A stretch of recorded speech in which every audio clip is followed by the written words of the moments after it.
So regardless of the genre or how aggressive the style of music may be, if you're at a concert nowadays, most likely you're going to see some form of moshing at a show. It seems like every few months there's a clip of a mosh pit going viral with people commenting how this is some white people stuff, or how could people think this is fun. However, in these clips there's people of all different types of backgrounds moshing and having a good time. But seeing these videos go viral on multiple occasions and the discourse around it made me think about moshing in a way I really haven't before, and it motivated me to make this video. It made me think, what is moshing? How did we get to this point? How did moshing start? When did it start? And why do we like to mosh as humans? These are all questions I'm looking to dive deep into and answer in this video. But if you look up moshing on Google, you're going to get several different answers depending on the source, but most people agree that moshing is an extreme form of dancing where people push, nudge, or slam into each other deliberately, and is typically done to more aggressive styles of music in an area referred to as the pit. However, nowadays you'll find moshing at any show, no matter what the style of music is. I can't lie, it's pretty surreal having to analyze moshing, such an unserious activity. But you know, someone's got to do it, right? Anyways, as someone who's been going to shows and moshing for over a decade and still actively moshes, I hope to share the history of moshing and offer a different perspective on certain aspects of it. I know, that was a shameless plug, but you know, I needed any excuse to post my mosh highlights. Might be a shameless plug, but you know, let me rock. But anyways, moshing is something that came about during the rise of punk in the mid-70s and exploded in popularity with punk's rise. However, for years it stayed in the underground, with regional scenes even having their own styles of moshing. The 80s is when moshing got exposed to more people, getting introduced to metal through crossover scenes, and eventually going mainstream with the rise of grunge and being seen in big stadiums and arenas. But moshing will go through several different evolutions where specific scenes will develop their own unique versions of it, even being seen outside of genres like punk, metal, and hardcore, with moshing being seen regularly at hip-hop shows. So moshing really has different definitions depending on the person you talk to or depending on the context of where it's being done. But in this video, I'm looking to go in depth to explore the origins of moshing, how moshing changed and evolved over time, and also go into the psychology of exactly why humans mosh. So with all that being said, this is the complex history of moshing. But before we get into the analysis, make sure you like, comment, subscribe so that I can continue to put out quality content. And also, as you can tell, I finally got a microphone, so the people on my dick in the comment section, y'all can finally hop off. So with all that being said, let's get into it.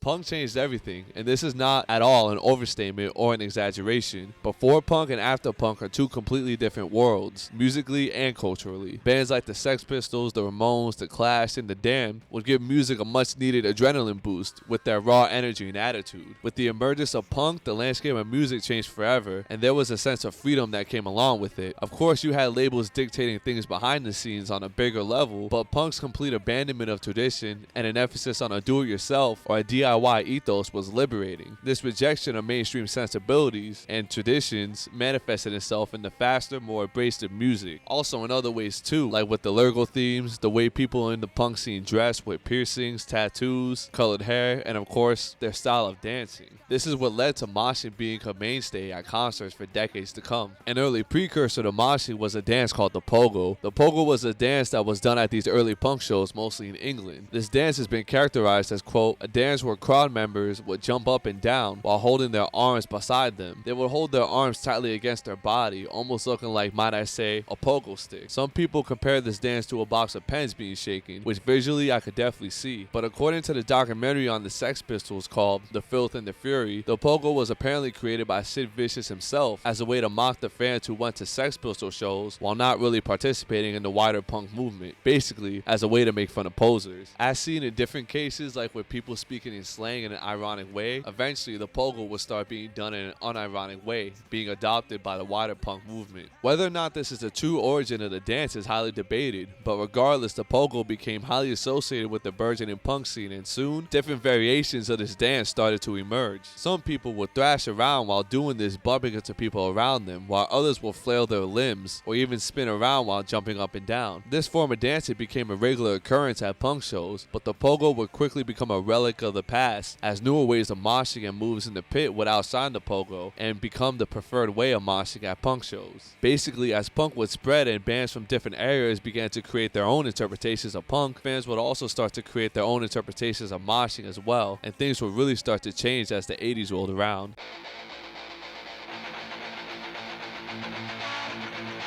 While there were still bands playing punk in its more traditional form in Europe and in the United States, by the early 80s, there was a split in the punk scene. This split would become known as the Great Schism, where punk started to go in two different directions as a wave of newer bands would begin to form. There were the post-punk or new wave movements, where many of the bands forming had their roots in the punk scene, but opted for a more melodic and accessible sound. While post-punk and new wave were two different movements, there was a lot of overlap, as their goals musically were very similar. Both movements' approach to writing was inspired by wanting the broadening of punk's aesthetics, and they didn't want to be limited by rock and roll's cliches of the day. Many bands in post-punk and new wave drew inspiration from punk's DIY ethos, and bands from both of these movements wanted to experiment with their music as well, adding different styles like funk, dub, synth pop, and dance music to their punk influence. This sound would become huge in the 80s as the more melodic sound proved successful on a mainstream level, with bands like U2, The Smiths, Joy Division, The Cure, Talking Heads, Blondie, and many more topped the charts throughout the decade. New wave would eventually become kind of an umbrella term for bands popping up in the early 80s that shared these characteristics. But on the other side of the spectrum, you had bands who wanted to be faster, more abrasive, and really aimed to push the aggression that punk was known for. These group of bands would eventually become known as hardcore. Many of these bands and musicians obviously had origins and ties to the early punk scene, with some musicians even being in more traditional punk bands in the past, but eventually they wanted to really push the attitude, aggression, and speed of punk. Hardcore is seen as a reaction to post-punk and new wave's quote cosmopolitan art school style by many. Hardcore essentially threw the rule book out of the window, breaking the mold of the verse-chorus-verse song structure for a more unpredictable style with frequent tempo changes and a quote emphasis on speed and rhythmic intensity. Hardcore has been characterized as a movement that generally disavows commercialism, the established music industry, and anything similar to the characteristics of mainstream rock.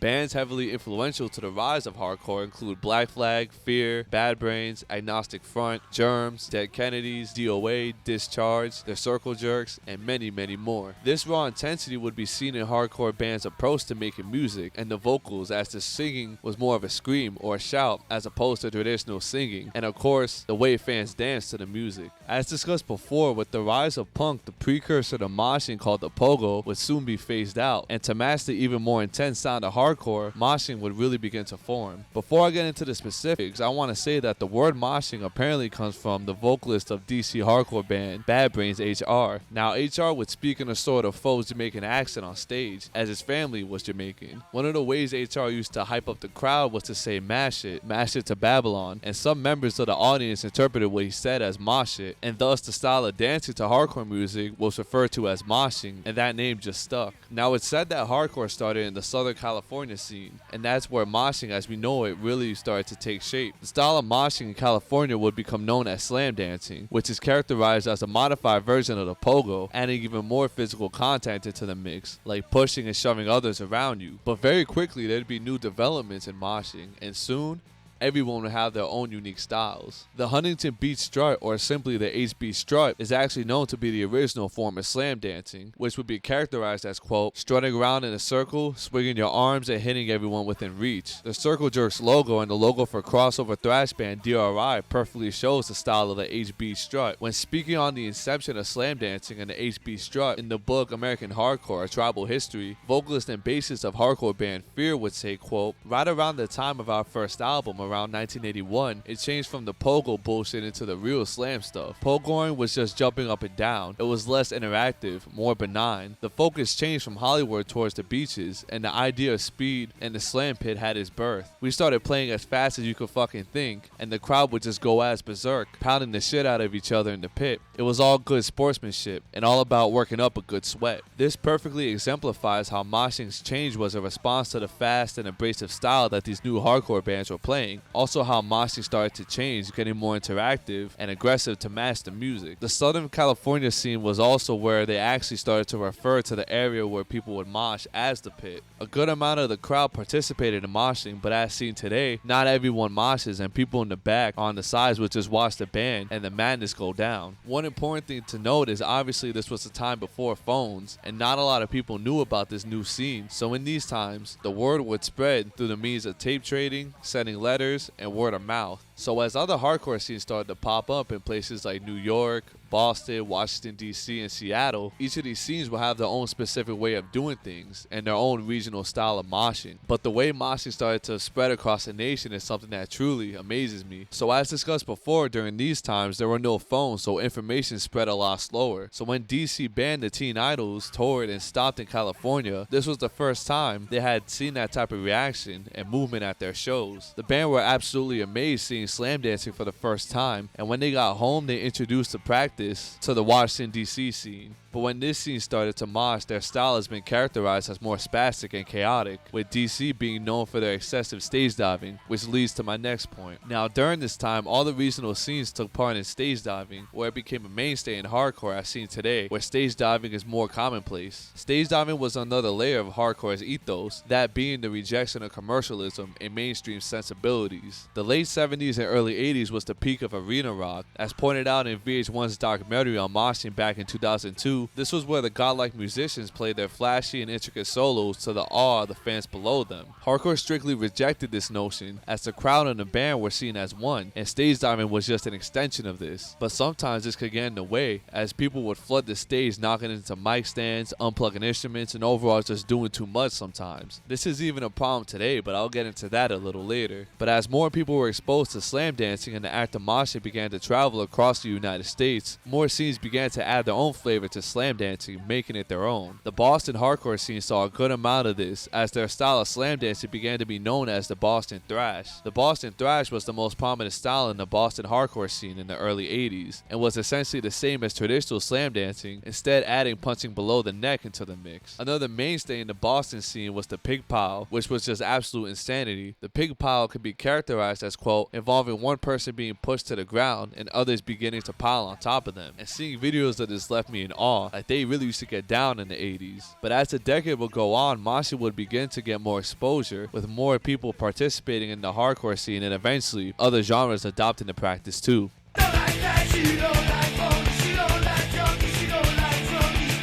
1981 would become a significant year, not only for moshing but for hardcore as a whole. The scene was growing, with more bands popping up all over the country. People began to realize that what they were seeing was groundbreaking, and soon, word of this burgeoning scene would spread. Even though hardcore was undeniably a niche genre and subculture at this time, its popularity would also begin to grow as more people started to appreciate this scene that was free from any mainstream influence. So as hardcore started to grow, more bands began to tour outside of their immediate local scenes. One of these bands was Black Flag. Now, I tried my hardest to research to see if moshing had hit New York by 1981, but I couldn't find any definitive proof. For all I know, they could have been slamming by this time already. But according to most, March 14th, 1981 was the first time slam dancing hit New York City. This was the day that California hardcore band Black Flag played NYC for the first time, with some saying that this was the first time they had even played the East Coast. Regardless of what the situation was, from the people who were there, it was complete chaos. People had actually traveled from Washington, D.C. to New York in order to catch this show, as it was rare for Black Flag to be in that area. So everyone was excited. However, from my understanding, this was the first time that New York was exposed to slam dancing and this more interactive style of moshing. So basically, this led to a bunch of fights breaking out during the set, which according to those who were there, the vibe turned from fun to scary real quick. This collision of scenes isn't uncommon though, as I personally seen this multiple times with death metal bands who have breakdowns attracting a mixed crowd, and the results are always insane to say the least. Anyways, later that year, filmmaker Penelope Spheris had realized the significance of punk and hardcore, and she sought to document this burgeoning scene of bands for, quote, history's sake. So she started working on this documentary in 1979, spending about 2 years working on this project. So on July 1st, 1981, The Decline of Western Civilization came out to a limited release, but regardless, it had a huge impact on hardcore and moshing as a whole. This documentary is a raw and unfiltered look into the early hardcore scene, as it was really starting to take shape. The documentary features bands like Black Flag, Germs, X, Alice Bag Band, The Circle Jerks, Catholic Discipline, and Fear. It was one of the first pieces of media to ever document moshing, and it really helped to show the uninitiated what these types of gigs were truly like, while also acting as a gateway to introduce more people into punk and hardcore. The documentary featured raw and transparent interviews from the bands who made up the scene and the fans who went to these shows as well, while also showing performances from all the bands featured. Before the documentary came out, Germs vocalist Darby Crash Thrash took his own life from a heroin overdose at the age of just 22 years old, highlighting some of the darker and more nihilistic aspects of the movement, while helping to document this part of his short life and unique style. Regardless, this was a big moment as there were only a select few people who really knew about slam dancing, skanking, and stage diving was really like. The people who only faintly heard of punk but watched this documentary were blown away by this stripped down and raw glimpse they got into this subculture. The decline of Western civilization was truly a watershed moment for hardcore and moshing. The anti-authoritative nature of punk and hardcore led to then police chief Daryl Gates to write an open letter calling for the film to stop being shown in theaters of Los Angeles. In the years following the release of The Decline of Western Civilization, there were more documentaries that came out further documenting the early days of hardcore. Lastly, Halloween of 1981 will go down in history as a defining moment in punk, hardcore, and moshing in general. To make a very long story short, legendary comedian John Belushi was going to make a guest appearance on an episode of the 7th season of Saturday Night Live. Now, John Belushi actually frequented the legendary CBGB's venue in New York City and told Lorne Michaels that he would do the appearance only if they got hardcore band Fear as their musical guest for the night. Writer Michael O'Donoghue and Lorne Michaels approved of this, but they actually wanted to make the performance as authentic as possible, which is just amazing to say the least. So they suggested that they, quote, bring authentic punks into the audience to dance, but as we already know, the way punks dance was not in the traditional way. They moshed. Fear and Michael O'Donoghue then called up Ian MacKaye of Minor Threat to tell him what was going on, and thus invited people from the Washington, D.C. hardcore scene up to New York for the performance. Ian MacKaye then bumped into Cro-Max vocalist John Joseph and told him what was going on. John then spread the word and invited people from the New York scene as well. So Fear and Saturday Night Live only expected maybe 15 to 20 people to show up, but it was more like 80 people who ended up showing up to the studio, but thankfully they were all let in. After this, they had a dress rehearsal where Fear would perform. Now, Fear actually told everyone to chill out and to not go as hard because they didn't want to blow this opportunity. But even though they weren't going as hard as they usually do with the moshing, someone knocked over a camera, and some estimated that it cost anywhere from $60,000 to $100,000. But in spite of this, they were still allowed to perform on Saturday Night Live, but were warned to keep it cool. But the punks in attendance had opposite plans. I mean, they said it themselves. They wanted authentic punks at this performance, right?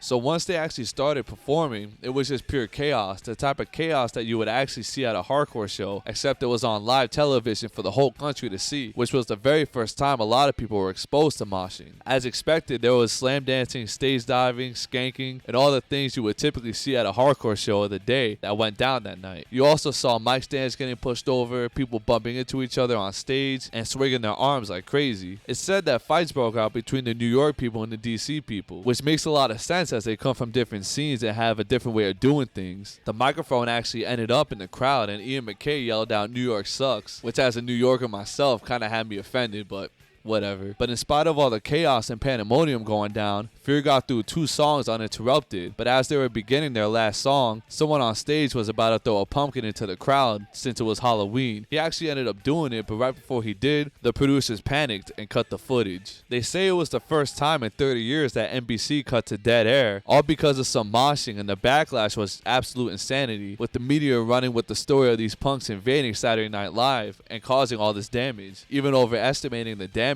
I might add. But even though Fear was banned from ever playing Saturday Night Live again, it was a success, as this incident gave even more exposure to hardcore and was a defining moment in the history of moshing.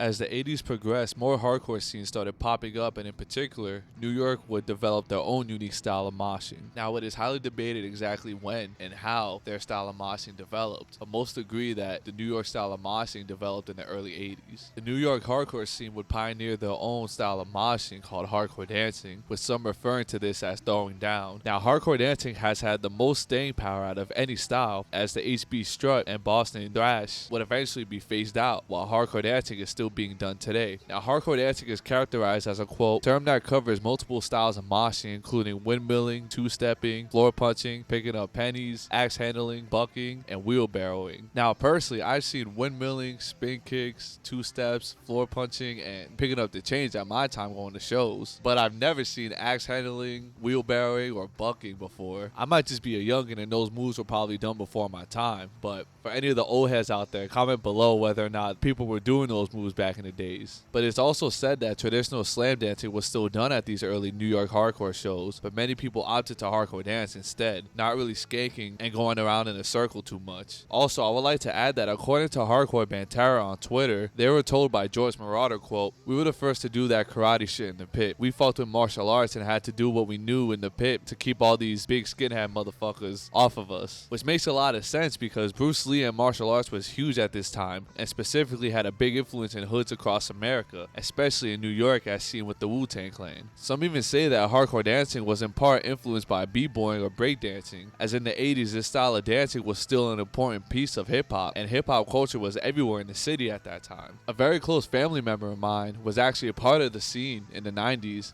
and explained to me how hardcore in New York was essentially a part of street culture, as many hardcore musicians and fans were also into hip-hop and partook in the culture. The musicians even participated in other aspects of hip-hop like tagging or graffiti, so the overlap of hardcore dancing and breakdancing is something that I could really see, and both styles are really fluid with their moves that just seem impossible to do sometimes. You can see the hip-hop influence in New York hardcore bands from the 80s and 90s like Biohazard, Crown of Thorns, E-Town Concrete, Madball, and many more. Regardless of how it came about, hardcore dancing was a huge development in moshing and has seen the most longevity as the moves done back then are being done at hardcore shows today. This day. Later on in its history, you could see New York hardcore bands becoming really strategic about how they wrote songs, keeping in mind the crowd's reaction. As Finn McKenty would point out in his video on New York hardcore, this was when hardcore really became aware of moshing, as they wrote parts specifically for two-stepping or the mosh riff or the fast circle pit type of riffs. Overall, New York hardcore's impact on moshing and hardcore cannot be overstated. So with all this being said, moshing would stay strictly a punk and hardcore thing that was done in the underground, with it only experiencing a handful of moments of exposure. It would stay like this for about half of the decade. However, a new generation of bands influenced by punk and hardcore would emerge and bring moshing into the world of metal, and eventually, moshing would go full on mainstream.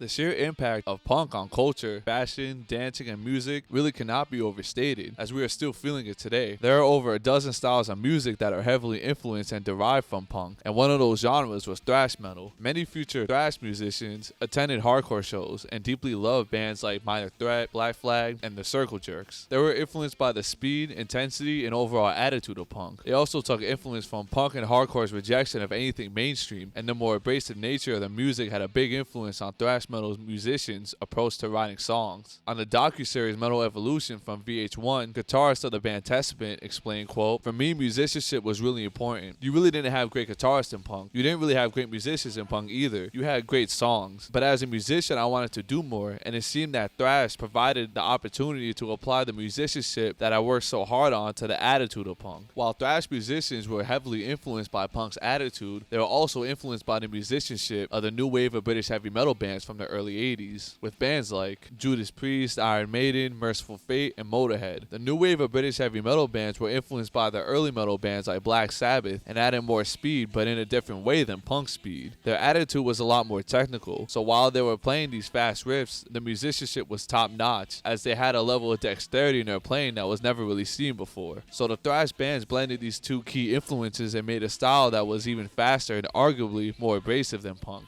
Thrash was also a reaction to this clean, polished, and popular style of metal known as glam metal, where the bands were pretty feminine, wearing makeup, tight spandex, and the musicians had big, huge, puffy hair, thanks to a lot of hairspray, of course. So kind of like how hardcore was a reaction to post-punk and new wave, thrash metal was a reaction to glam metal, so thrash metal had this deep anti-mainstream ethos to it as well. Also, more importantly, as a byproduct of these deep punk roots and influences, people at thrash and metal shows in general started to mosh, adopting the practice for themselves. This was when the vibe at a metal show changed forever. I'm not sure what the vibe was before, but now moshing was commonly associated with thrash metal and eventually all styles of metal as well. Moshing at thrash shows were pretty similar to punk's moshing. There wasn't any slam dancing, but there was a ton of stage diving, and this is where you started to see push pits take form. Thrash shows in comparison to hardcore shows were a lot bigger, so these push pits would mostly take place in the front, where fans would push and shove each other, kind of like slam dancing and such without all the jumping. This is also also where circle pits would really start to take shape, as in hardcore shows, they wouldn't really run in a circle, but they would skank in a circle, just a lot slower. But at thrash shows, since the music was even faster, they would run in a circle, and some people would still skank while doing this, like the DRI logo, and they still do this to this day. Personally, I saw a modern thrash metal band, Revocation, back in the day when I was like 14 or 15, and doing this style of moshing is honestly really fun, so I wouldn't knock it. But seeing as punk was kind of phased out of the mainstream and most major publications wouldn't even touch hardcore, the emergence of moshing and thrash and metal in general helped expose moshing to even more people. Bands like Metallica proved that thrash was viable on a bigger level, and this led to a bunch of thrash bands being signed to major labels. Thus, moshing was being featured in music videos of bands like Megadeth and Exodus, so moshing in turn was starting to be seen on MTV of all places. As many of you already know, MTV was huge in the 80s and would break a lot of songs and bands.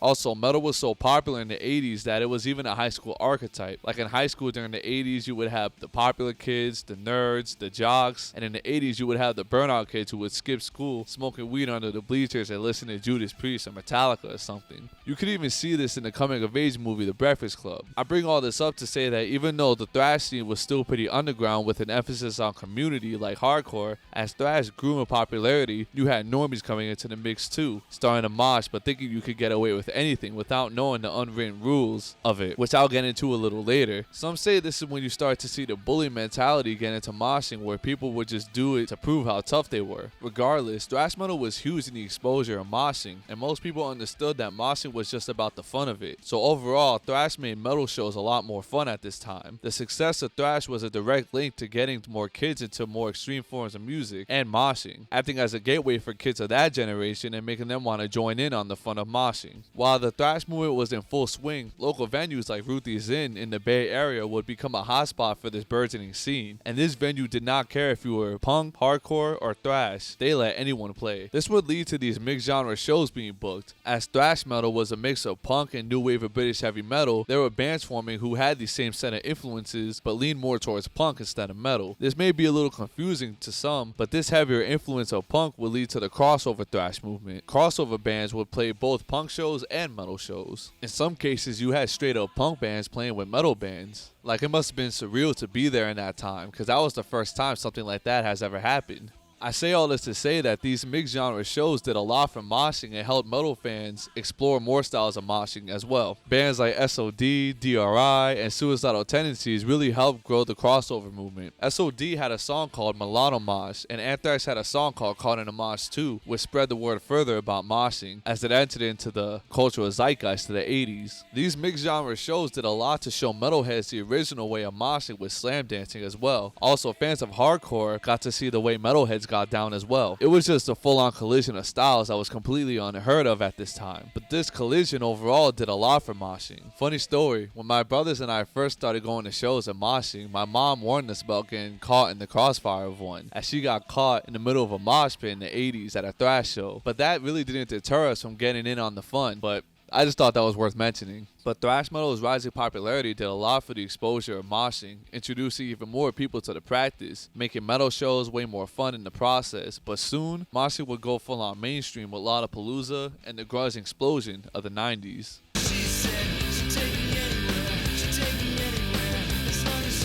As the 80s came to a close, glam metal, the most dominant form of metal and rock at the time, was starting to become stale, seeing a steep decline. First kicked off by bands like Guns N' Roses, who had a similar aesthetic, but had more of an edge to them, also having overall better songs too. Guns N' Roses shooting straight to the top of the charts in 1987 with their debut album, Appetite for Destruction, helped show that audiences wanted more than the cookie-cutter glam metal of the day, but also, they weren't really into the raw aggression found in thrash metal or punk. While not as huge as Appetite for Destruction, the following year Jane's Addiction would release their album Nothing Shocking, which was important to the growth of what would become known as alternative rock, because while the album didn't chart too high, Nothing Shocking would go on to be certified platinum and was a big part of ushering in this new sound on a bigger level. Towards the end of the 80s, there were multiple different musical movements bubbling under the surface that were slowly creeping into mainstream consciousness. To name a few, you had the success of bands like Faith No More, Jane's Addiction, and Living Color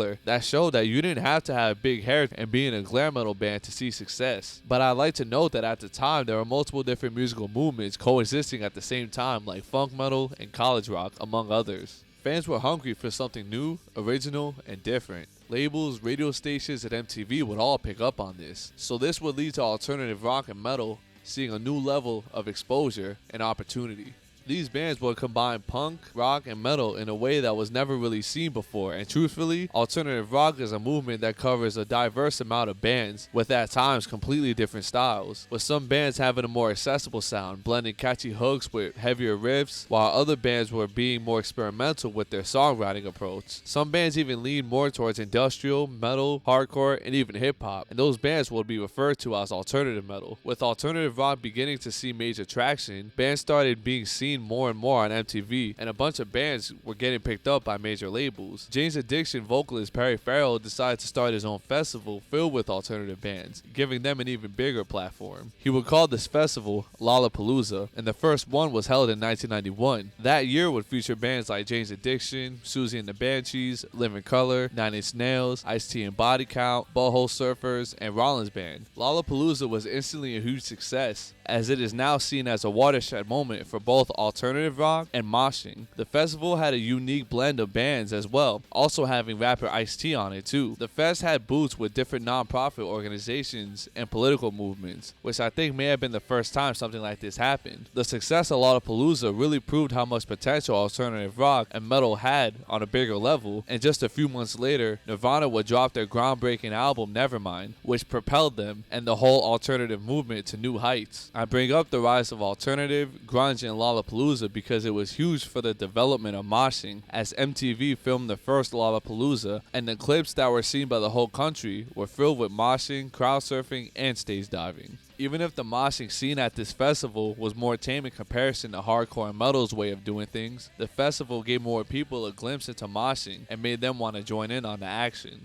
The same could be said for the video for Smells Like Teen Spirit by Nirvana, as the video was just a concert with a big mosh pit at a school gym. This video would become iconic and acted as a launching pad, getting more kids into going to concerts and making them want to experience moshing for themselves. As we all know, gateway bands are important for getting kids into the scene, going to shows and moshing. Hell, without Slipknot, I wouldn't have gone deeper into metal and hardcore. So Lollapalooza being all over MTV and the explosion of grunge was that gateway for many in Gen X. Now, as mentioned before, the style of moshing seen at this festival was more tame, as there wasn't hardcore dancing, circle pits, or anything like that, but there was a lot of crowd surfing, push pits, and scenes where the whole crowd would be jumping in unison. So maybe it was not as crazy as other forms of moshing, but kids seeing moshing at a big fest like this made many want to go to their first concerts and join in on the fun. Also, I'd like to add that the same could be said for the video for Cowboys from Hell by Pantera, as the energy of that video is just indescribable, and the moshing scene on it definitely made kids want to be a part of it too. Other videos like Even Flow by Pearl Jam and Punishment by Biohazard had the same effect. I'd like to add that this is also when you start to see unwritten rules being added to the chaos of moshing. There isn't much, but it's generally known at most concerts to pick up people when they fall, don't use all your strength to push a girl or someone who's way smaller than you when moshing, among other things too. Also, there are other unwritten rules too, like if you're a little heavier, you probably shouldn't be stage diving, and it's all fun, so we're not actually trying to hurt people, but those things are bound to happen at shows, so it's accepted. These rules are still the norm at concerts today and really aren't debated over. The 1990s was the time when moshing became just a thing to do at concerts, and now everyone was in on the fun. Moshing wasn't just an underground thing done by punks or burnout metal kids. Moshing was mainstream, seeing a new level of visibility, with other genres starting to adopt the practice in their own unique ways.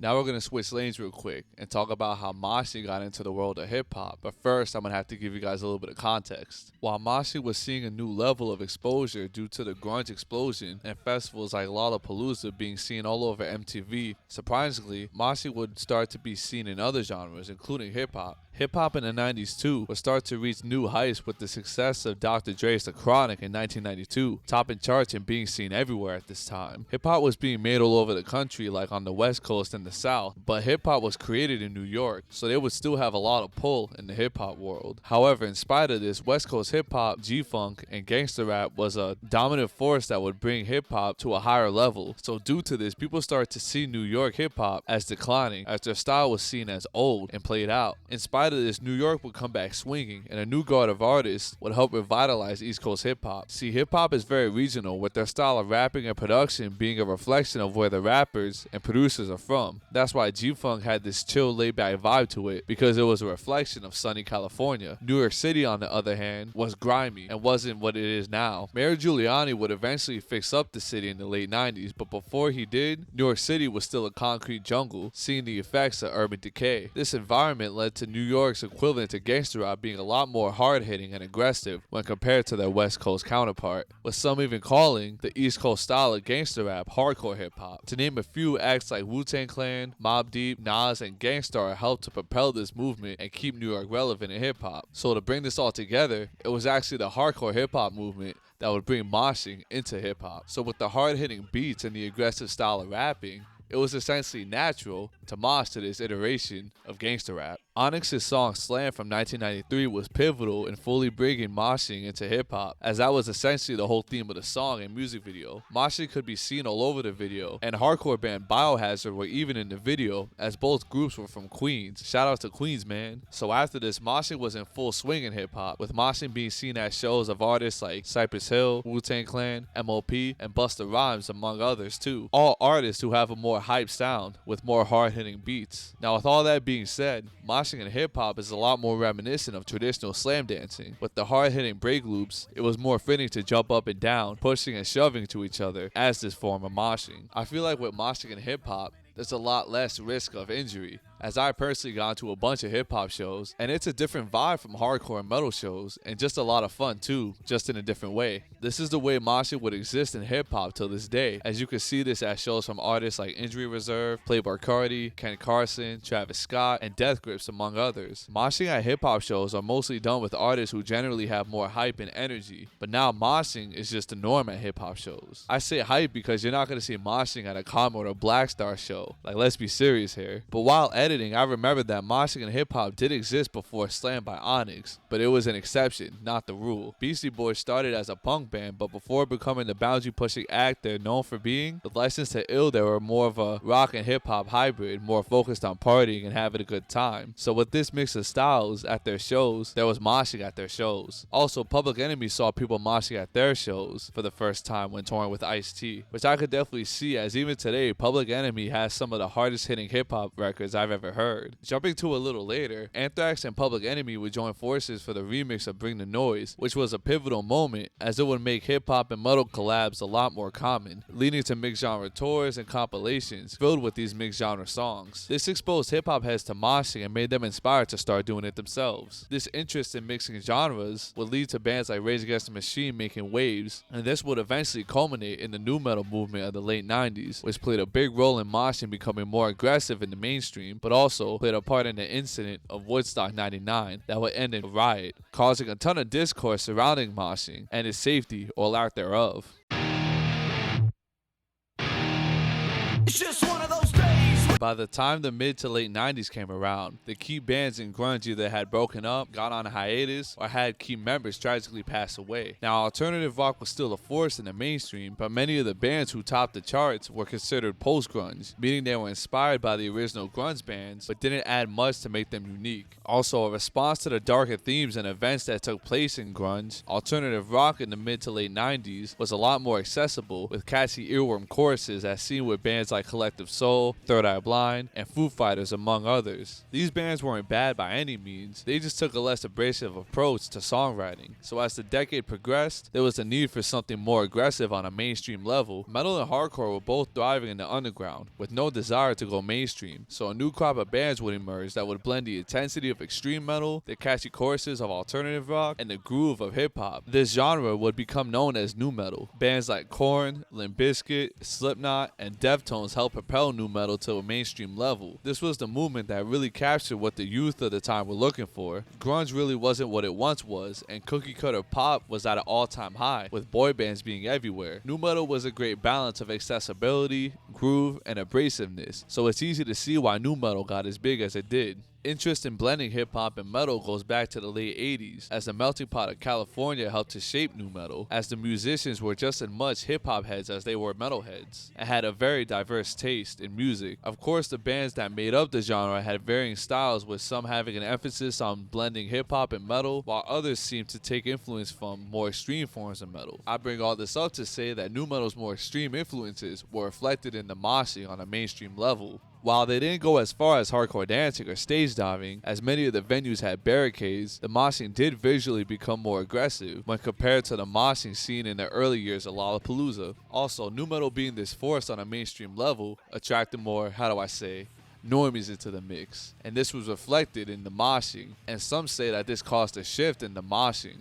People during this time were, quote, getting into moshing for the wrong reasons, according to the 2002 documentary on moshing by VH1. They also say that there was a frat boy type of mentality in this era with concert goers. These specific people thought a mosh pit was a place where you could get away with anything, hit people, and just be a bully in the pit, which really isn't what moshing is about, but the huge popularity of nu metal brought these types of characters into the mix. This harder style of moshing, on a way bigger level than hardcore and metal, would eventually culminate in the disaster of Woodstock 1999. Now, I'm not going to place any blame on Limp Bizkit, as they are still somewhat seen as a scapegoat for what happened during those last 2 days of the festival, or any nu metal bands who played, for a matter of fact. The events of that weekend would place a huge spotlight onto moshing and cause big discussion about the activity and its safety. Now, the factors that led to the Woodstock 99 disaster was weather that reached over 100 degrees Fahrenheit or 38 degrees Celsius, poor security, overpriced food and water, and a, quote, perceived culture of misogyny that led to the essays of countless women, riots, fires, chaos, and 3 deaths. Essays were the most disgusting aspect of what happened in my eyes, as women just wanted to get in on the fun of moshing, while crowd surfing, men would take advantage of this in ways you probably already know and I don't want to describe. This has been attributed to the culture of the late 90s in America, as films like American Pie helped normalize this mentality. But when speaking on moshing, founder of Crowd Management Strategies Paul Witherman would reference this incident in a Hope and Fears article that's no longer up, but Metal Injection archived the article. In this passage, he states, quote, "There is also a dark side to moshing. We've all seen this at concerts and festivals where poorly managed mosh pits exist. The world saw it in 1999 at Woodstock. In the mayhem of large mosh environments and violent mosh pits, a segment of highly aggressive and criminally reckless participants often operate. It is here that individuals who, under the cover of anonymity, darkness, and poor crowd management and security, choose their victims. The price paid by too many music fans is high: sexual assaults, physical assaults, critical injuries, death, and confrontations that can later turn violent after a show."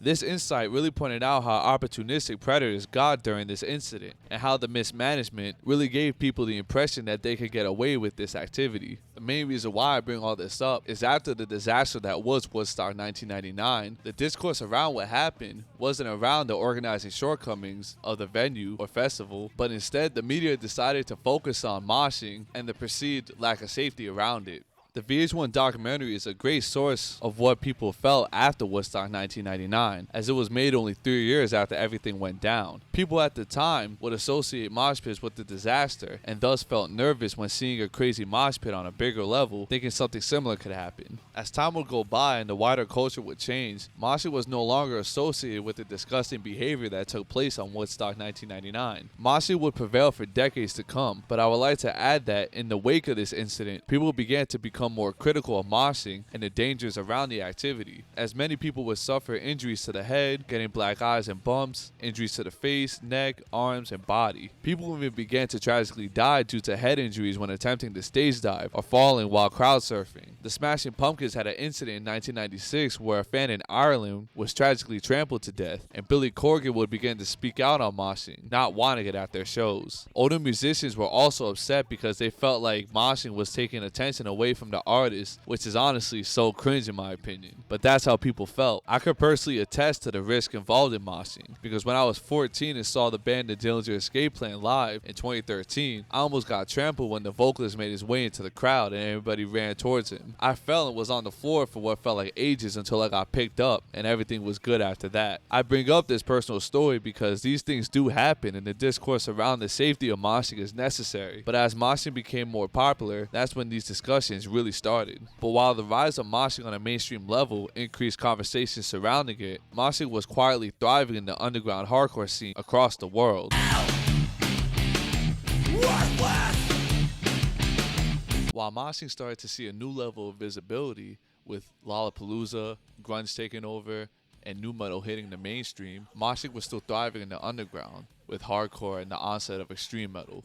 Influenced by thrash metal bands, a new crop of bands would take metal in an even heavier, faster, and more abrasive direction with extreme metal. Subgenres such as death metal, black metal, doom metal, grindcore, among many others, started to gain prominence in the metal world. Mainstream success wasn't even on their mind, as the lyrical themes were a lot darker, the music was a lot heavier and downtuned. Also, many bands abandoned singing completely, opting to growl and scream instead. Now, when it came to moshing in extreme metal, things didn't change much, as the moshing style was essentially the same from the thrash metal days of the 80s. The main forms of moshing in extreme metal being push pits, circle pits, and stage diving. If it ain't broke, don't fix it, right? While in the hardcore scene, you start to see major developments both when it came to the music and the moshing. We're gonna be here for a while. But some see the 90s as a golden era in hardcore, as there were just a ridiculous amount of great bands coming out and dropping classic albums that are still talked about to this day. As much as thrash metal bands were influenced by early hardcore, eventually you would see the roles reverse, as hardcore bands were influenced by metal and started incorporating more metallic riffs into hardcore. This is when you saw the production stepped up a notch as well. Now don't get me wrong, there were still bands playing a more traditional style of hardcore and punk around this time, but just how hard the riffs were getting, this started to influence the style of moshing. While hardcore mostly stayed an underground phenomenon at this time, there were still a number of bands that got major record deals and were helping to get more people into the scene. The 90s was also when you saw hardcore dancing starting to become the more prominent form and eventually the main style of moshing. I'm not exactly sure when this shift starts to happen, as research material is hard to come by, but looking at live videos from the 90s, you don't really see slam dancing and skanking as much, or at all to be quite honest, but you do see a bunch of hardcore dancing and throwing down going on. Now earlier in the video we talked about how hardcore dancing started. It goes all the way back to the 80s and started in New York City, but as the years went on, hardcore dancing would spread all over the country, becoming the way to mosh at a hardcore show, and it would eventually spread around the world. As discussed before also, the 90s is when you saw bands keeping moshing in mind when writing. Basically, hardcore bands from this era started to become very intentional and methodical about how they wrote songs, keeping in mind that they needed a breakdown here to really set the crowd off, two-step parts too, and sections of the song to get the whole crowd singing along. Speaking of that, this is when the pylon really became a mainstay at hardcore shows. People really don't refer to it as this anymore, as it really does have a name, but this is when a band plays a song that everyone's familiar with, and people in the crowd start to jump on top of each other towards the vocalist, singing the lyrics in the vocalist's face as he passes the mic to others in the crowd. Sometimes while this is going on, people start stage diving, jumping on top of each other, and even crowd kill the ones in the front. The pylon is one of my favorite aspects of going to shows and being a part of the scene, and the energy you feel during a pylon is just indescribable. So while it looks chaotic and violent, and sometimes it is, I can't lie, it's all good fun and everyone's in on it knowing the risk. I like to add that hardcore dancing in these days looks pretty similar to the style seen at hardcore shows today, with people still windmilling, doing spin kicks, and all those types of moves. But the style in those days looked a lot more freeform to me, as everyone did their own moves and had their own unique style, which is also seen today, but I don't know. The style is just a little different in a way. It's hard to describe, but makes sense visually. With hardcore dancing being a lot more intense and violent, people would get injured a lot more often in these pits. But since the scene was as much of a community in those days, everyone basically accepted that injuries could happen at these shows. While we're on the topic of getting hurt, let's talk about crowd killing. Now, there isn't a definitive date or time period as to when crowd killing began, but I have my own theory on how it came about. But if I'm wrong, and there's any old heads watching who knows more than I do, let me know how crowd killing came about. So when looking at live sets from the 90s, you could see this more freeform style of dancing in full effect, to the point as a lot of people moshing looked like they were going a mile a minute, bumping into people who were moshing, and those who were on the sides not even participating in it. So to me, it seems like crowd killing was a natural evolution from people accidentally hitting other people on the side of the pit and slowly starting to intentionally do so. This became a mainstay in the hardcore scene, especially when beatdown became more prevalent during this decade, with bands like Bulldoze, Irate, Cold as Life, and No Retreat among others really making a splash in the scene. This is where crowd killing also became just a thing to do at these shows, just a regular occurrence at a hardcore show. Now, I'm not here to argue the morality around crowd killing and whether or not it's a good thing to see at shows, because honestly, this has been going on for a long time, like way before I was even born. And I can't lie, I be doing this sometimes too. But hardcore is objectively violent music, so it should be expected, and people are going to continue to crowd kill. So if you're at a show, just move accordingly. Lastly, let's talk about crews in hardcore. I'm going to keep this brief as this video is long enough, and also crews are still a part of the scene, and I still go to shows a good amount. But crews started as a reaction to the plethora of Nazis who were coming to shows in the 80s and early 90s, causing trouble and beating people of color up for no reason, and just being troublemakers. Crews were a way for kids to band together and combat Nazis coming to shows who were honestly ruining a good time. But eventually, Nazis just stopped coming because every time they would show up, kids from crews would beat them up. And for the most part, they've been eradicated from the scene. But even though Nazis aren't coming to gigs anymore, crews are still around and have been since the mid-80s. Also, I like to add that in the 90s, people were allegedly a lot more militant when it came to being straight edge, which is essentially a movement where people are against smoking, drinking, doing drugs, and in some cases don't eat meat or engage in casual sex. But there are stories of people getting beaten up for doing drugs or drinking at shows, which just might be myths at this point, but that added to the presence of crews in the scene. So in those days, there were full-on brawls between crews, straight edge kids, and other people going to shows, allegedly. Some people say that crews are just a bunch of bullies with a gang mentality, while others see it as just a group of like-minded individuals concerned with helping the hardcore scene thrive. If you're interested in the history of crews, there's an episode on Gangland about it that I used to see as a kid, but that episode goes deep into the origins of crews in hardcore, specifically in the Northeast. But the point being, crews were a big part of shows and moshing during this era as well. So overall, the 90s saw moshing hitting new heights as several musical movements helped propel moshing into the mainstream consciousness, while other scenes in the underground were thriving with their own forms of moshing, many of which are still being seen today. But in the 2000s, the rise of metalcore, deathcore, and Warped Tour led to other scenes beginning to hardcore dance as well, bringing this form of moshing to a whole new generation of kids who are into alternative culture.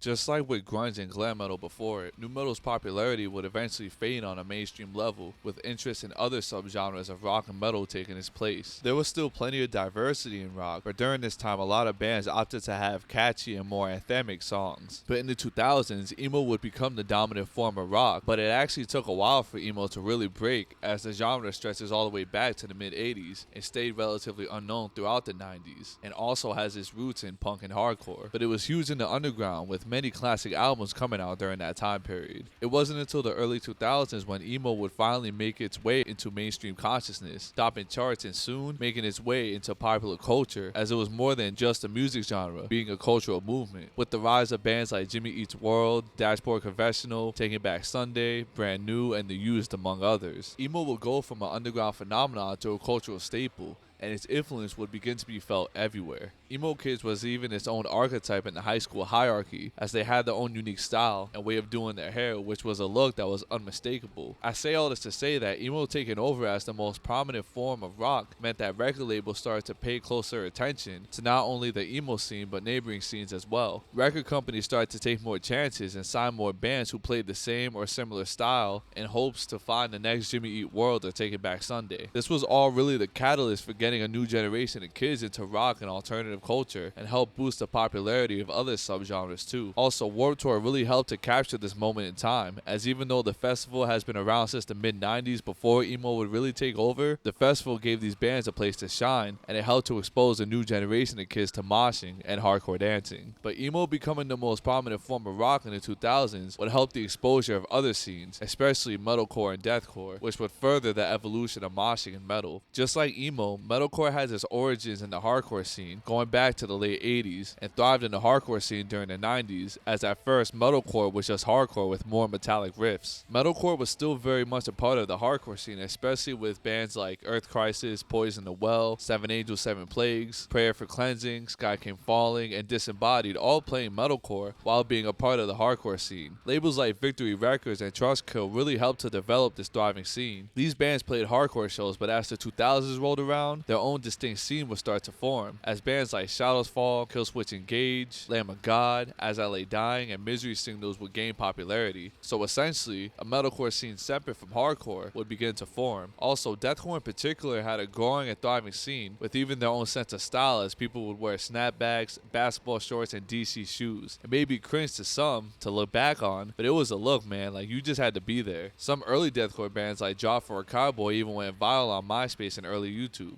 I like to add that kids who were into alternative culture in these days were into all these different styles and subgenres. Lastly, metalcore bands will go through many evolutions throughout the decade, which was in a really short period of time, I like to add, with bands like Asking Alexandria, Bring Me the Horizon, Attack Attack, and I See Stars being considered metalcore, even though stylistically they really didn't sound like the early pioneers of the genre. I bring all this up because with the rise of emo, scene culture, metalcore, and deathcore, specifically their use of breakdowns will lead to hardcore dancing going from a strictly hardcore style of moshing to being seen at deathcore shows, metalcore shows, and soon at big festivals like Warped Tour, and eventually being seen at metal shows in general as metalcore became more associated with modern metal as opposed to hardcore. I will say that there is a clear difference between the styles of dancing at hardcore shows as opposed to the styles seen at Warped Tour and beyond. For one, during the 2000s and early 2010s, metalcore and deathcore had a way bigger audience, so in turn they would play bigger venues. This meant that unlike at smaller hardcore shows, there was less risk of getting hurt as the pits were a lot bigger and more spread out. The differences in style may be hard to describe, but visually, you could definitely see it. Like, just look at these two clips. Typically at early deathcore shows, the style of hardcore dancing was a lot more aggressive as the music really brought that out. However, I've seen in Warped Tour live videos from that era, with metalcore and post-hardcore bands, they would hardcore dance, but they just wouldn't go as hard. Noticeably, they tried really hard not to hit other people while moshing, which could be seen as a good thing to some people, while others liked the risk involved in throwing down, so they would look down on this. I will say there was less of a tough guy element at Warped Tour, so everyone was just throwing down for the fun of it, even if it looked less cool to some. I like to add that in the 2000s and early 2010s, with the rise of YouTube, a bunch of clips showing crazy moments of moshing at metal shows would begin to go viral, like the absolutely insane Wall of Death seen at Exodus' set at Wacken Metal Fest in Germany. For the uninitiated, Wall of Death is, quote, a form of moshing which sees the audience divided down the middle into two halves to either side of the venue before each side runs towards the other, slamming the two sides together, which visually is just a sight to see and may be one of the straight up craziest forms of moshing, and the Wall of Death is usually associated with thrash and death metal shows. Also, videos of huge circle pits will go viral in these early days of YouTube and still continue to till this day, helping to show moshing to a new demographic and in some cases helping people get into metal and hardcore in general. So overall, the rise of emo, metalcore, deathcore, and Warped Tour helped to expose a new generation of kids to moshing and hardcore dancing. But this style of moshing would eventually see a huge amount of pushback from, quote,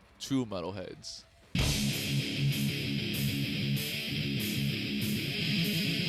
So to circle back, one thing I definitely want to mention is that with metalcore and deathcore's growing popularity and the genre starting to get more associated with metal instead of hardcore, this would lead to a ton of pushback from true metalheads who absolutely despise both genres, especially in their way of moshing with hardcore dancing, or what they would call karate in the pit. The pushback mostly came from metalheads who were into black metal, death metal, and thrash metal, as well as the dozens of other subgenres under the umbrella of extreme metal. I was there to see this pushback in real time over Facebook, YouTube, and especially at concerts in the late 2000s and early 2010s. So I saw these heated discussions firsthand. See, this is when deathcore and this specific style of metalcore was really hitting its stride and was at the peak of its popularity, as scene and emo culture was still very popular. Also, the kids who were into the emo and scene aesthetic also liked deathcore and metalcore. So naturally, metalheads began to get very protective over the genre they loved so much and began to, well, gatekeep the genre. See, YouTuber FD Signifier really broke down the purpose of gatekeeping and what I think was his white rapper video. I tried really hard to find it, but his videos are really long, so it's hard to comb through. Essentially, to paraphrase, he breaks down how gatekeeping is a tool used to essentially police a genre or culture to make sure the essence of the culture is still intact, and people who don't hold the ideals of a certain culture are essentially not approved to partake in it. This is seen in hip-hop's apprehension when it comes to white rappers, also in punk and hardcore's tendency to shame bands when they sign to major labels and break away from the DIY ethos. I bring all this up to really help you guys understand where metalheads' deep hatred for deathcore and hardcore dancing came from.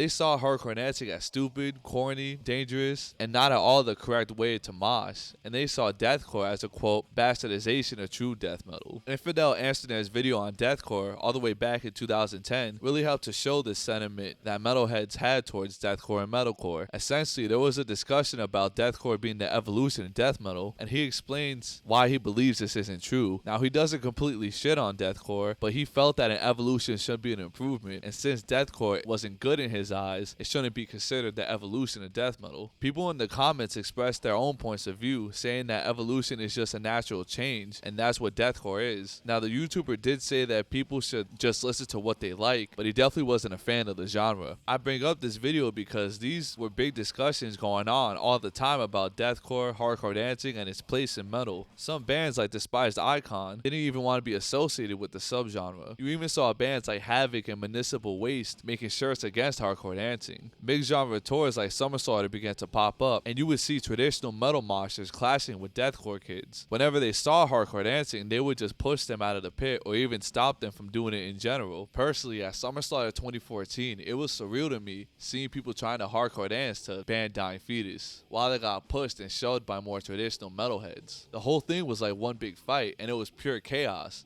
as the hardcore dancers were still trying to do their thing, and sometimes the true metalheads would end up getting hurt in the process. It didn't really stay like this though, as deathcore and metalcore are still around, just not as big as they once were, and hardcore dancing is now an accepted form of moshing at these metal shows. So even though hardcore dancing made its way to metal shows, and the mere existence of these new fusion genres did face pushback from the quote true metalheads, it became a lasting part of the scene, and was now being done on a bigger level, with national tours and beyond. Hardcore dancing would stay a part of metal concerts till this day, but that was how hardcore dancing eventually made its way into metal shows and the pushback surrounding it in the early 2010s.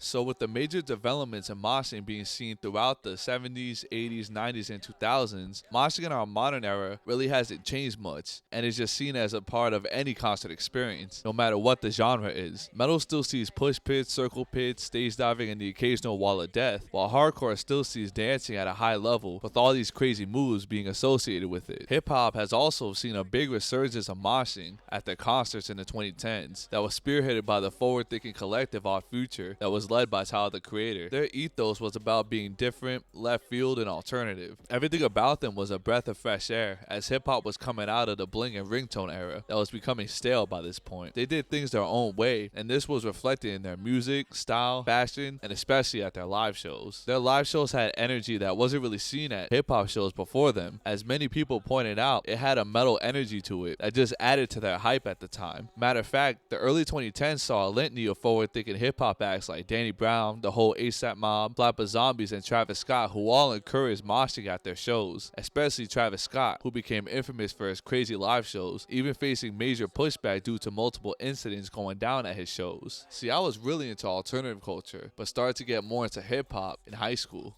And I remember friends of mine going to Travis Scott's Rodeo tour and telling me how crazy the experience was. And at the time, I really didn't believe them, as I was into hardcore dancing. But in a hip-hop context, it was definitely crazy and a breath of fresh air. Ever since Our Future broke on the scene, moshing has really come back into hip-hop in full force, becoming normal to see at any hip-hop show now. This trend will continue as trap metal and other more hype forms of hip-hop would become popular in the later part of the 2010s, with the rise of artists like City Morgue, XXXTentacion, Ski Master Slump God, Suicide Boys, Bones, Xavier Wolf, among many others. These artists had the same energy as Our Future, but turned up even more, so they wanted their shows to be just as lit and crazy. The fans would pride themselves in bringing this energy to their shows, as seen with groups like 175 vlogging the madness at these modern hip-hop shows. This trend has been going strong with the rise of a new subgenre some call rage, that has this fast and hyper sound, and moshing just goes very well with it. This movement includes artists like Playboi Carti, Yeet, Destroy Lonely, and Ken Carson, among others. Although this musical movement is going strong, and moshing in hip-hop is a little more tame in comparison to other forms of moshing, moshing in hip-hop mostly just consists of pushing, jumping, and shoving into other people. And going to more hip-hop shows myself, these mosh pits are just a great time.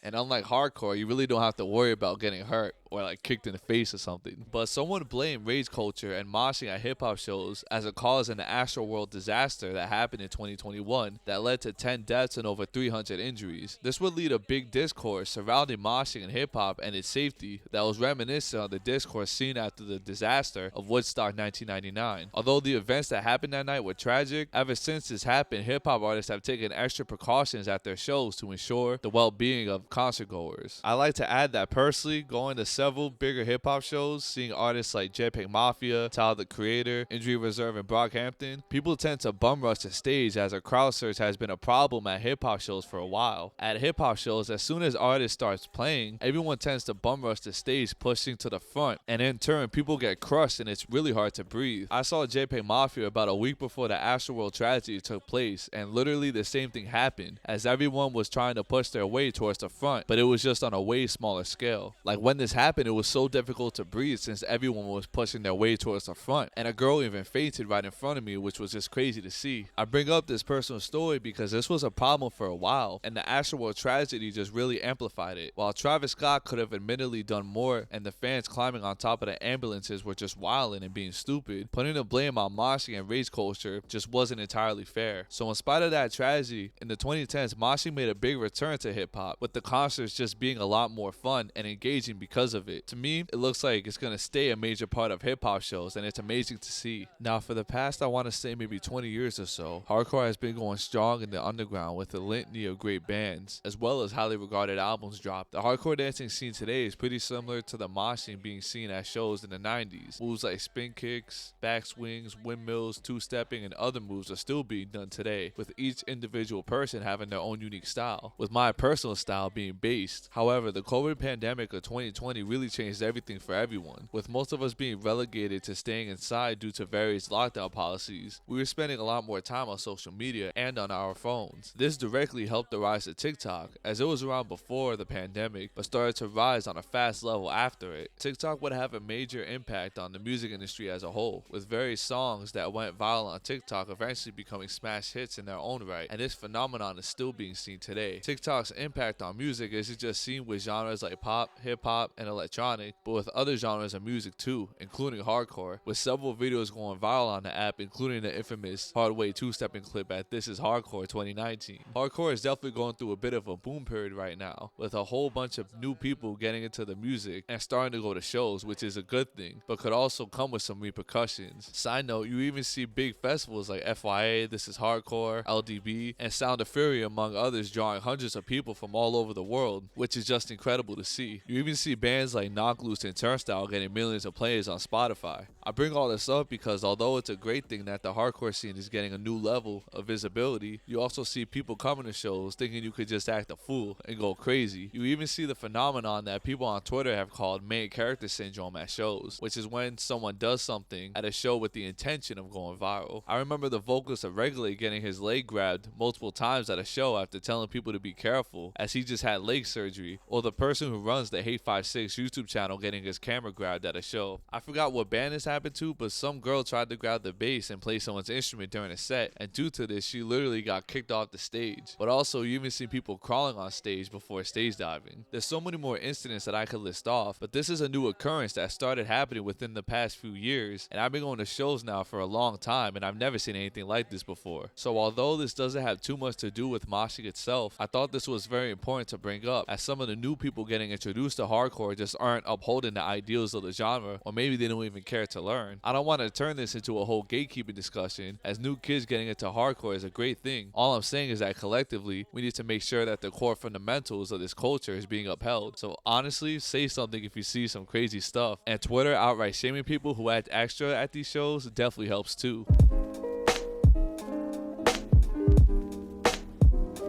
When looking into the psychology of moshing and exactly why people are drawn to this, one word kept on coming up. That would be catharsis, which is defined as, quote, the process of releasing and thereby providing relief from strong or repressed emotions. In the article called The Catharsis of Moshing by mindyourmind.ca, they go on to explain that moshing is essentially a safer way for humans to engage in our fight or flight instincts without threatening our lives or getting seriously injured. Humans definitely have a fascination when it comes to flirting with danger. I mean, just look at some of the crazy hobbies people are into, whether it's parkour, fighting in MMA or boxing, skateboarding, base jumping, skydiving, or the myriad of other adrenaline-inducing activities that we partake in. Moshing is just one of these risky activities we do to engage in this part of ourselves. Moshing is a way to do this in a controlled environment. As discussed before, there's a whole bunch of unwritten rules in moshing, and most people aren't there to hurt others. Everyone's there to have a good time. The writer goes on to explain that moshing itself helps people increase their sense of awareness, as you're simultaneously doing your thing and having fun while you're trying not to get hurt and defending yourself. yourself, especially at hardcore shows where crowd killing is the norm. You're constantly moshing while looking out for the savages out there crowd killing, and personally I've experienced this myself. I've even pointed this out several times to my friends how moshing has made me aware of my surroundings, and this was way before wanting to start a YouTube channel. Also, they go on to explain the strong sense of community that these various scenes and moshing brings to people, as we're all there for the same reason, to see a band or artist that we love and have a good time. There's plenty of people, including myself, who have met lifetime friends going to concerts. But lastly, the catharsis comes as hardcore, metal, and skaters, and other communities are essentially groups of misfits, kids who don't feel like they belong, feel misunderstood, or have deep family issues and trauma. These spaces, and especially moshing, provide these kids with a way to get this energy out in a way that's mostly positive, as these underlying issues can sometimes lead kids to the gang lifestyle or other self-destructive habits. But the music and the moshing helps kids get this out without completely ruining their lives. This is another thing that I can personally attest to, as my brothers and I were going through a hard time during our teenage years, and moshing going to concerts literally saved us. Like, that's no exaggeration. I mean, we were in a space where crowd killing was okay and encouraged, so we could mosh, go off, and really express the anger we felt at the time. Plus, our friends in the scene were honestly equally as messed up, so moshing probably saved us and a bunch of other people, if I'm being honest. Lastly, moshing is a place where gender is really non-existent, as women partake in the madness too without fear, stage diving, hardcore dancing, and just having a great time like anyone else. Moshing is really an activity that has a huge psychological benefit to us as humans, and there's a reason why there's people who go to concerts and mosh for a good chunk of their lives. But psychologically, that's why humans are drawn to moshing.